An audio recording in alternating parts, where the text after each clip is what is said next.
হচ্ছেটা কি ওখানে আমাকে একটু বলবেন? তনিমা স্টুপিডটা সব গোলমাল পাকিয়ে ফেলেছে।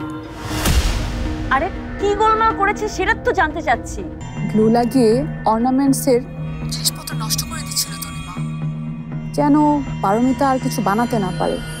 কিন্তু সেটা করতে গিয়ে নিজের হাতে গ্লু লাগিয়ে বসে আছে স্টুপিডটা। অনেকখানি জায়গা পুড়েও গেছে। এখন সবাই ডাক্তারের জন্য ওয়েট করছে। কম্পিটিশনের কি হবে তাহলে? জানি না কি হবে। আমরা চেয়েছিলাম শো শুরু করতে, কিন্তু পারমিতা প্রতিবাদী হয়ে উঠেছে। কারো কথা শুনছে না। অন্য প্রতিযোগীরাও ওর সাথে অন্ধের মতো তাল মিলাচ্ছে।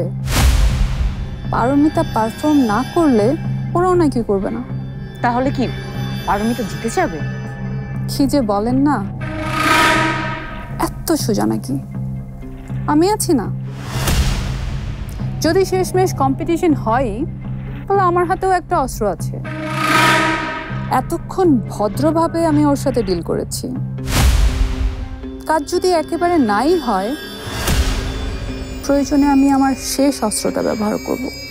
আর সে অস্ত্রটা কি? মার্কি।